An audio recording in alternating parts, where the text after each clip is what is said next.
बिस्मिल्लाहिर्रहमानिर्रहीम। मैंने ये आज आलू मटर शलजम की सब्ज़ी बनाई है।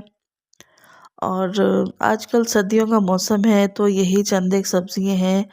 अगर सब्ज़ी बनाई जाए शलजम, आलू, मटर, गाजर, गोभी, पालक, साग। लेकिन इन सारी सब्ज़ियों के साथ आलू तो जैसे कंपल्सरी होता है, तो आलू तो हर चीज़ के में शामिल किया जाता है। लेकिन मैंने महसूस किया कि आजकल आलू का ज़ायका ना बहुत ज़्यादा अजीब सा हो गया है। यहाँ तक कि हमारे इर्द-गिर्द बहुत ज़्यादा काश्त है आलू की। हमारा शहर आलू की काश्त के लिए मशहूर है, लेकिन यहाँ पे एक अच्छी जो ज़ायकेदार आलू होता था वो शायद अब नहीं है। तो मैंने आज ये आलू शलजम मटर की सब्ज़ी बनाई है। इसका कोई ख़ास तरीका तो नहीं है, वही एक आम सा तरीका जो सभी बनाते हैं कि प्याज फ्राई की, बारीक बारीक काट कर प्याज को फ्राई किया, उसमें लहसुन अदरक का पेस्ट फ्राई किया और कुछ गरम मसाले की चीज़ें वो फ्राई की, टमाटर, हरी मिर्च, प्याज, उन सबको फ्राई करने के बाद अच्छे से मसाला भूना। उसके बाद उसमें सब्ज़ी डाल दी। लेकिन शलजम एक ऐसी सब्ज़ी है जो कि अगर बहुत अच्छी पीसेस में कटी हुई ना हो, मोटे मोटे पीस हों, तो वो अंदर से थोड़ी सी कच्ची रह जाती है, तो वो उसमें पानी का जायका होता है, तो वो बिल्कुल भी अच्छी नहीं लगती। तो इसके लिए ना ज़रूरी है कि इसकी बहुत बारीक बारीक इसको बड़े अच्छे से इसकी कटिंग की जाए। और कुछ सब्ज़ियाँ ऐसी होती हैं जैसे कि कद्दू है, गर्मियों की सब्ज़ी में तोरी आ जाती है। शलजम तो ये ना अक्सर खारे सी सब्ज़ी होती है, इसका जायका कोई इतना ख़ास अच्छा नहीं लगता। तो इसके लिए मैंने एक बड़ी देसी सा टोटका किसी से सुना था और मैंने इसको बहुत ज़्यादा आज़माया भी है।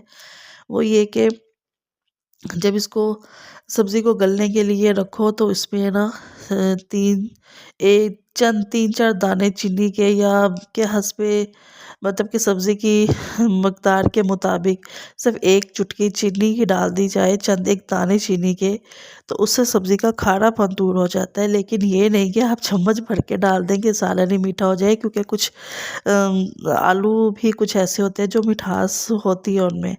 तो बस ज़रा सा चुटकी एक चीनी की डाल दी जाए तो उससे इसका सब्ज़ी का खारापन दूर हो जाता है। और उसके बाद ये है कि आज मेरा था इरादा कि जी लकड़ी वाले चूल्हे पे सालन बनाया जाए, और ये मेरा इरादा नहीं था, ये मजबूरी थी। वो इसलिए कि जब मैं सालन बनाने लगी तो सिलेंडर ख़त्म हो गया और हमारे यहाँ सुई गैस नहीं है, तो इसलिए मैंने लकड़ी वाले चूल्हे पे सुई गैस है नहीं, सिलेंडर ख़त्म हो गया, तो फिर इसलिए मैंने लकड़ी वाले चूल्हे पे सालन बनाने का इरादा किया। और लकड़ी के चूल्हे पे काम करना हमारे जैसे जो हम लोग गाँव में रहते हैं उनके लिए एक इंतहाई आम रूटीन की बात होती है, और इसमें ना कोई शर्म ना कोई झिझक कोई भी नहीं। और हमारे अब्बा अजदाद, हमारी माएँ, हमारी दादियाँ सब इन्हीं चीज़ों पे काम करती आई हैं। बल्कि मुझे अच्छे से याद है कि अभी कुछ टाइम पहले ऐसा था कि किसी वजह से सिलेंडर पे काम करना पड़ गया मेरी अम्मी मोहतरमा को। तो उन्होंने कहा कि जी मुझे नहीं पसंद कि मैं सिलेंडर वाले चूल्हे पे, गैस के चूल्हे पे काम करूं, मुझे तो लकड़ी वाले चूल्हे पे काम करने की आदत है, तो मुझे तो बस इसी पे ही काम करना अच्छा लगता है। अल्लाह उनको जन्नत नसीब करें। हमारी माएँ बस इसी तरह अपना वक्त अच्छा गुजारती थी, लकड़ी वाले चूल्हे पे काम करती थी। और बड़ा अच्छा लगता था कि जब हम छोटे थे तो अम्मी लकड़ी वाले चूल्हे पे काम करती थी, नाश्ता बनाती थी, या दोपहर में सालन बना के पास रख लेती थी। हम सब बहन भाई पास में बैठ जाते थे पीढ़ियों पे। लकड़ी की, पहले तो लकड़ी की होती थी, आजकल वो प्लास्टिक की आनी शुरू हो गई है। उन पे बैठ जाते थे, एक रोटी आई है उसमें से हाफ हाफ कर ली है, खाई है, फिर दूसरी रोटी का इंतज़ार किया है, और इस तरह से खाई जाती थी।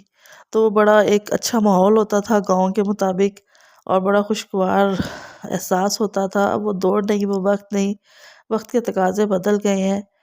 तो ये लकड़ी के चूल्हे पे काम करना मैंने अम्मी से ही सीखा है, और मुझे पसंद भी बहुत है, और मैं काफ़ी मुतमईन होती हूँ लकड़ी के चूल्हे पे काम कर कर, और इसमें कोई शर्म वाली बात भी नहीं है।